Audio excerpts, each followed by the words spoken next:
landing on snow and like land on my hand. I look down at the end and I'm like, oh, I'm bleeding. It's like I Oh didn't no. realize that snow could cut you. Like, what? Who knew that this? I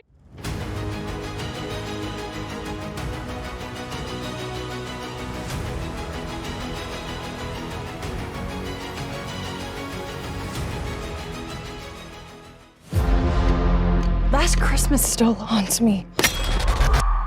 Time to let that go. No one cares. Everyone would be better off if I was never born. Did you see that? Did the power go out? Oh my god. Jane, how's it going? Good. How are you, Jim?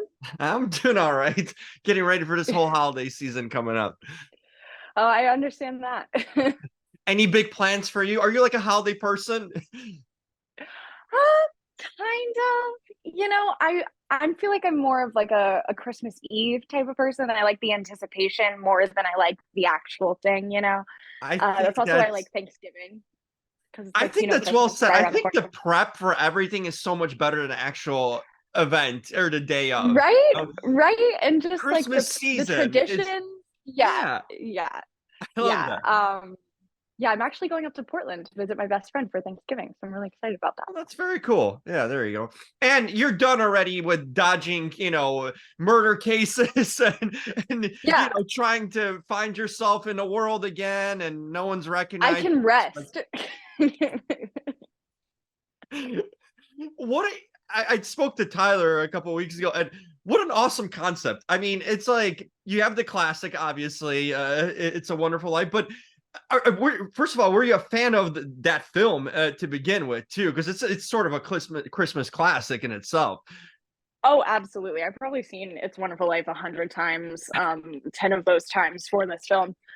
But it's Awesome. also my girlfriend's favorite, one of her favorites. And so that was just really nice to be able to share that, this is one of our favorite films and I'm gonna be in something that's kind of based off of it. So that was crazy. But You know, I love It's a Wonderful Life. it's crazy because when you watch that movie or this one, you gotta think at some point like, what would I do in this situation? No, yeah, I'm sure it's like you're prepping for this role. Like, what would you do if this happened to you? I can't imagine. It's like being a ghost, like literally yeah, a live yeah. ghost. No one recognizes you. That'd be terrifying. I feel like. No, yeah, it's terrifying. It is terrifying to go into that headspace of, oh wow, no one knows me. Actually, it's really funny. One thing that I did for to prepare for this, Uh huh. I got the idea into my head that I needed to go into a restaurant. Yeah, so I went into a restaurant and I Hmm. had a waitress and she came up to me, taking my order, like, "Oh, what would you like to drink?" And I pretended like I knew her. And like I fully knew her. Like she was my best friend and she did not recognize me and I was freaking out. I'm like, "Why don't you recognize me? I'm your best friend." I probably really like ruined this girl's night. But it really did help my friend. That's amazing. Yeah, you know, You know that was what? one thing It I did. reminds me. I actually once went on a date, like a Bumble date, and I arrived there, and I like saw this girl, and I start talking to her, and here we are talking like 15 minutes, and then I see my actual Not your date bubble. arrive.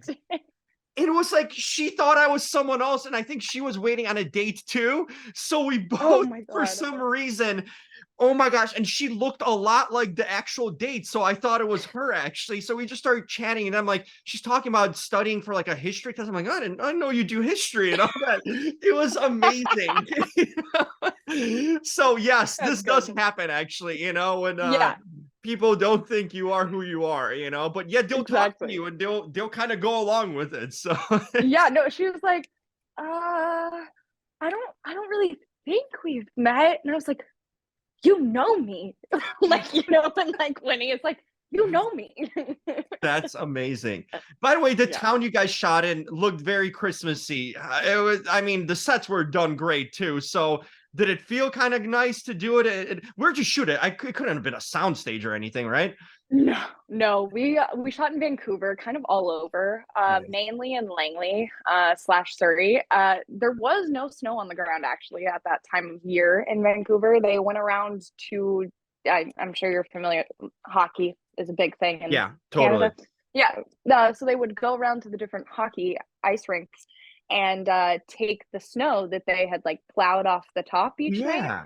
and it was free snow, and they would pack it into this truck and then just drive the snow truck each day to set, and all these like big buff dudes would just like roll out snow, pack it onto That's the ground, amazing.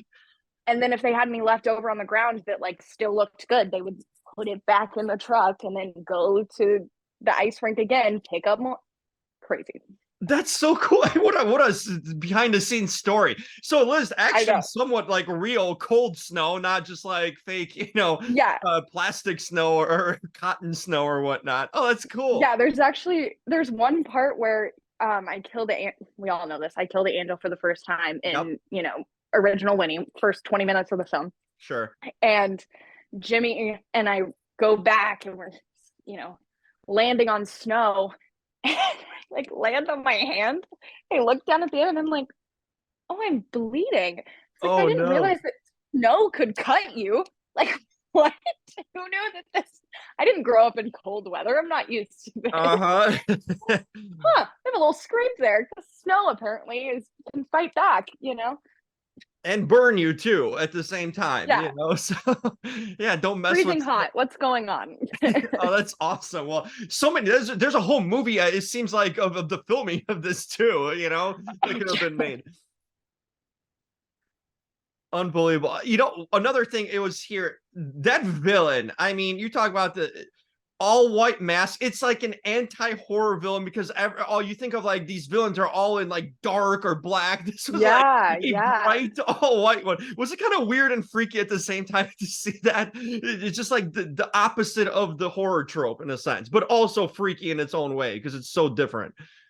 Yeah, it was really freaky to see that. And what's really cool for me is I kind of got to see it in the progression of the angel costume. So at one Mhm. point, I think I was first just shown the mask, and then I saw the robe, and then eventually I saw it all put together. So it was cool to be able to kind of piece it together in my head.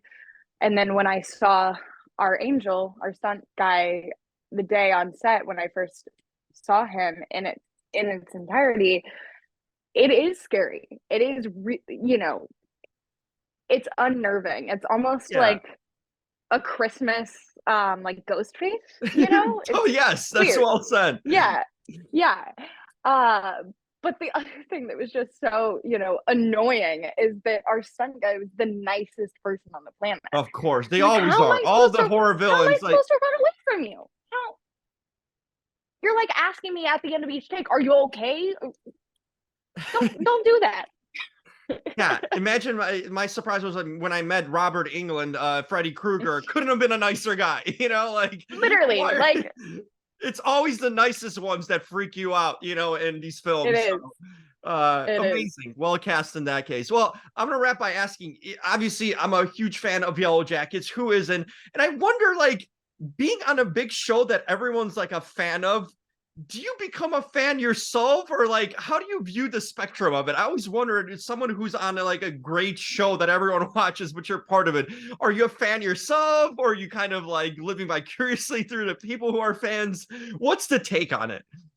I'm a really big fan. Ever since Oh, I read the pilot way back fall 2019, I absolutely fell in love with it. And I said, I don't do this often. I don't like to really watch things that I've auditioned for, but it's just, uh-huh. especially if I get close to them, it's just kind of sad. I'm like, you know, but I was like, I will 100% watch this. I don't care if I don't book it. I need to watch this. It is going to be one of the greatest shows alive.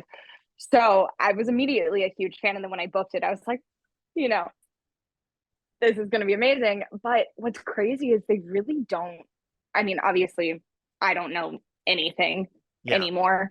But even when we were filming, like they would not tell us anything. Mm. And so it's really cool because it can make you as the actor really, really involved and almost like a fan, because you Yeah. just want to know what happens, you know? And so I remember after we filmed season one and between season one and season two, I was on the Reddit pages just scouring I for love that. theories like a crazy person, because I was like, what's gonna happen? Like, is my character gonna come back? I'm like these people would know, you know, like the ones making the Oh, series. But I'm like, yeah. no, I need it. Like, I need to consume, I need the hope. Yeah. You need the theories. So Oh, I I'm love definitely that. a huge fan. Perfect. You know, so you're one of us basically in that way. Exactly. Yeah.